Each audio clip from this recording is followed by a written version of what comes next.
क्या लगता है कि नदियों के प्रति, नदियों को बचाने के प्रति केंद्र की मोदी सरकार बहुत गंभीर है या और भी स्टेट की जो सरकारें हैं?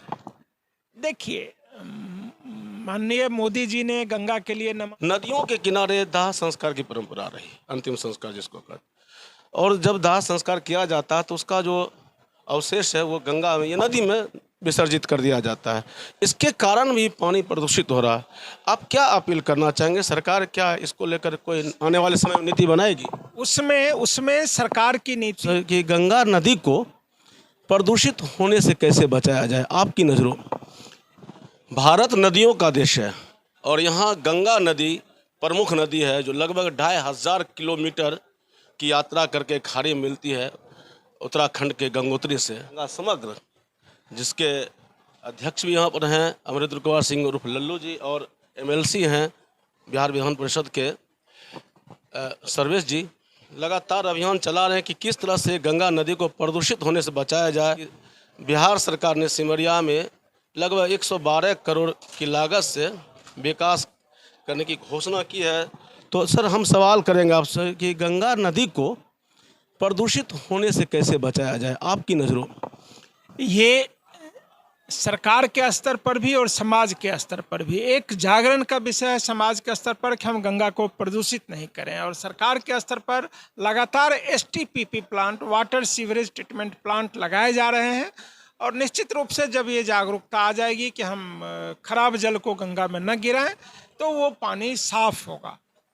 इसलिए समाज के स्तर पर हम लोग लगातार जन जागरण का काम करते रहते हैं कि गंगा और जल बहुत महत्वपूर्ण है, उसको हम लोग संरक्षित करें। तमाम नदियाँ ही महत्वपूर्ण है सर। तमाम नदियाँ, जल, तमाम जल का संरक्षण हो। जल के जो भी स्रोत हैं, कुआं है, तालाब है, गंगा की सहायक नदियां हैं और भी नदियां हैं, जल, क्योंकि नीचे सब जल मिले हुए, तो एक नदी और एक जल को संरक्षित करने की बात साइंटिफिकली बहुत महत्वपूर्ण नहीं होगी।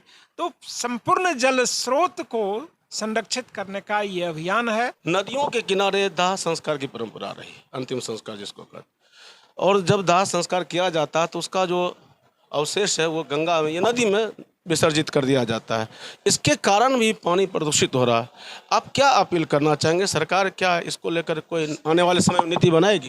उसमें सरकार की नीति स्पष्ट रूप से बन चुकी है। लगातार शमशान घाट, मोक्ष घाट बनाए जा रहे हैं। इलेक्ट्रिक क्रेमेटोरियम का लोग ज़्यादा से ज़्यादा उपयोग करें, उसमें कुछ बचता नहीं है विसर्जित करने के लिए। इलेक्ट्रिक क्रेमेटोरियम का लोग उपयोग करें और लकड़ी का भी उपयोग करें। तो लगातार तकनीकें बदल रही हैं, अब कुछ अवशेष बचता नहीं है। दिक्कत है कि लकड़ी नहीं उपलब्ध होती है, इलेक्ट्रिक क्रेमेटोरियम नहीं है, तो बहुत अवशेष बच जाता है और वो जब जल में जाता है तो उससे प्रदूषण बढ़ता है। लेकिन नए क्रेमेटोरियम से सिमरिया में भी आपका मोक्ष घाट बन रहा है, उसमें इलेक्ट्रिक क्रेमेटोरियम भी है, गैस बेस्ड भी है, वुड बेस्ड भी है। तो इससे सरकार की स्पष्ट नीति है कि जितने अधिकतम जगह हो सके हम क्रेमेटोरियम का। जल पुरुष के नाम से विख्यात हैं राजेंद्र सिंह जी, और उनका कहना कि सरकार को नदियों के लिए एक रिवर पॉलिसी बनानी चाहिए।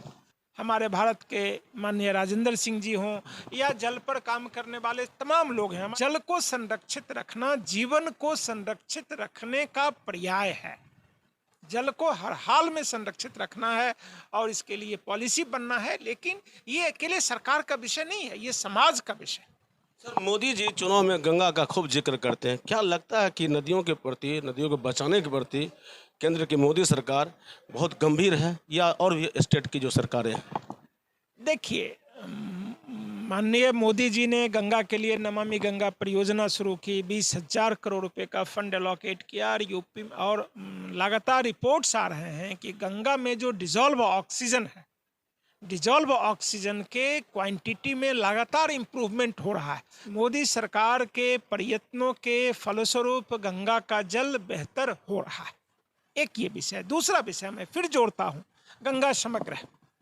हम समाज तक जा रहे हैं, हम समाज के प्रत्येक व्यक्ति तक जा रहे हैं और ये अपील करते हैं कि जल स्रोतों को निर्मल रखना ये बहुत बहुत जरूरी काम है और सब लोग इस काम को करें। सरकार अपना काम कर रही है, सरकार ये बताइए, नीतीश सरकार को आप कितना मानते हैं कि वो संरक्षित करने के लिए प्रयासरत है? बिल्कुल बिल्कुल, माननीय मुख्यमंत्री जी के नेतृत्व में जल जीवन हरियाली का जो कार्यक्रम है, अच्छा कार्यक्रम है, और सरकार, बिहार की सरकार भी गंभीर है जल संरक्षण के प्रति। सर, जो नदियों में गाद है, गाद निकालने के लिए क्या लगता है कौन सरकार ज़्यादा गंभीर आपको दिख रहा है?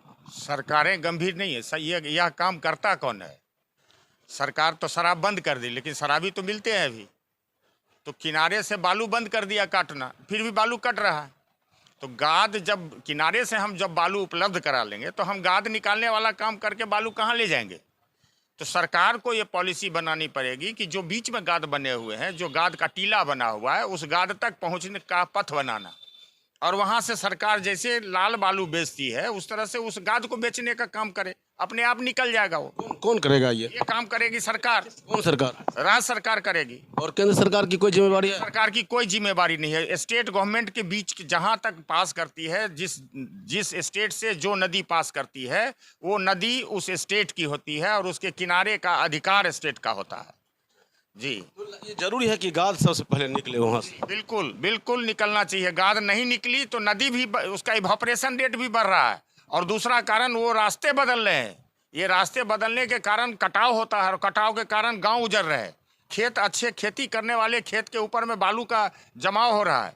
ये चीज को बंद करने के लिए गाद को निकालना ही पड़ेगा। बाढ़ की समस्या भी तब दूर हो जाए? बिल्कुल दूर हो जाएगी, बाढ़ की समस्या रहेगी ही नहीं।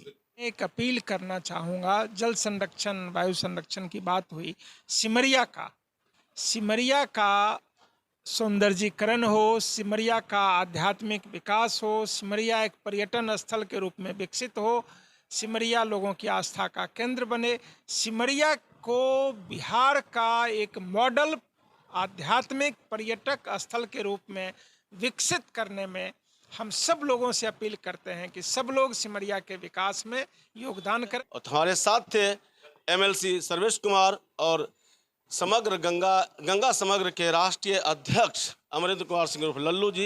ये लोग बता रहे थे कि किस तरह से समग्र गंगा के तहत नदियों को संरक्षित करने की कोशिश हो रही है, और सरकार की जो योजनाएं आ रही है उसके बारे में भी उन्होंने बताया।